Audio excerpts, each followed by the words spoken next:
C'est vrai que j'ai très souvent entendu des couples ou vu des couples qui peuvent se bouder pendant une semaine, 2 semaines, pendant des jours, mais je n'arrive pas à comprendre comment c'est possible. Lorsque tu es une femme, on ne boude pas. Hein? Quand tu es une femme, tu t'exprimes, tu dis ce qui ne va pas, tu partages tes chagrins, tu partages tes craintes, tu partages tes peurs, on ne boude pas.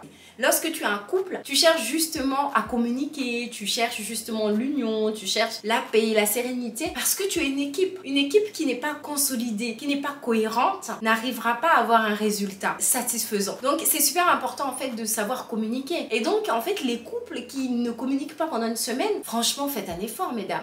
Faites un effort, c'est pas possible. Parce qu'en plus, la personne, elle peut pas s'améliorer en vrai. Donc, faire la tête pendant une semaine, il n'y a pas d'intérêt, si ce n'est que perdre du temps, de l'énergie. Le temps que vous partagez, que vous laissez de côté, c'est le temps que vous pouvez partager ensemble. Donc, en fait, c'est tellement dommage, en fait. C'est vraiment, vraiment dommage. Donc, dans cette vidéo, je vais te citer 3 points qui vont te permettre de pouvoir désamorcer un petit peu les conflits. Alors, comment faire entendre sa voix lorsque on est, on va dire, oppressé par la boude? Premier point déjà, il faut chercher à s'exprimer. 1 ou 2 phrases. Parce que plus tu t'étales, plus tu vas voir que ton cœur, il va tellement être lourd que tu risques de sortir des mots que tu vas regretter.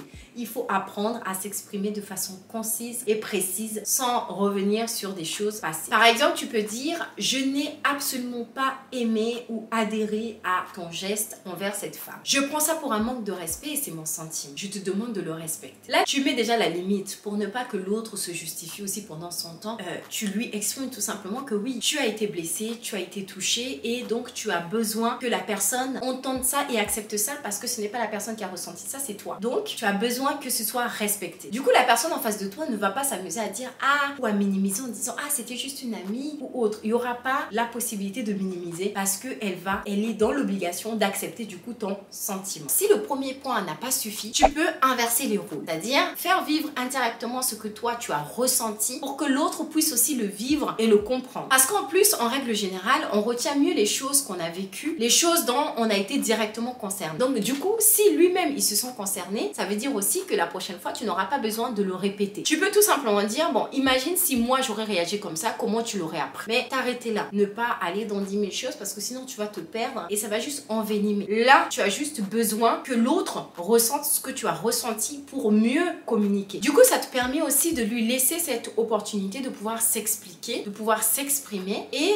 tu vas mieux cerner si c'est vraiment sincère ou si c'est juste du cinéma. Et toi aussi, ça va te permettre de mieux comprendre comment il prend des choses. Est-ce qu'il le prend vraiment avec sincérité ou alors c'est juste du cinéma? Parce que si par exemple, il t'explique dans la conversation qu'il a fait ça avec un argument qui est complètement farfelu, tu sauras qu'en fait, au final, il a peut-être compris le sentiment que tu avais à ce moment-là, mais au final, il fait que du cinéma, il fait semblant pour essayer de minimiser la situation. La troisième chose, c'est très important, c'est de dire clairement ce que vraiment tu souhaites pour les prochaines fois. Pas besoin ici aussi de faire 10 000 lignes. En 1 ou 2 lignes, ça suffit amplement pour que la personne sache qu'est-ce qu'elle doit faire la prochaine fois. Parce que de toute façon, les 9 autres lignes, elle va pas mémoriser. Tu peux exprimer en disant tout simplement que je souhaite pour la prochaine fois ne plus vivre ça. Tu ne le condamnes pas la personne directement parce que tu ne sais même pas si la personne, elle a fait ça intentionnellement ou pas. Mais en fait, tu reviens, tu fais référence à la situation et au contexte. Tu dis tout simplement que voilà, tu ne souhaites pas revivre la même situation. Tu peux aussi continuer en disant que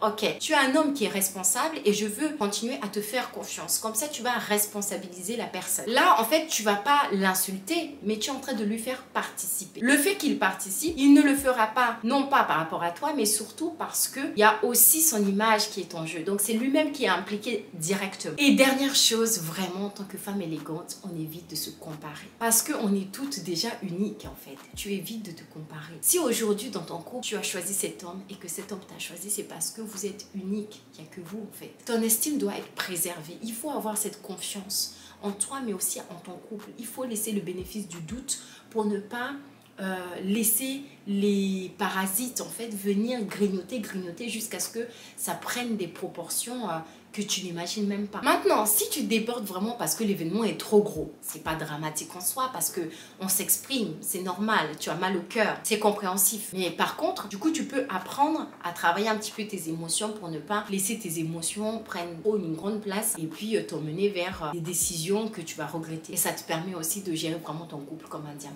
Et là, je fais vraiment référence en fait au verset sur que ta parole soit impeccable. Le verset que tu retrouves juste ici. Bonne lecture!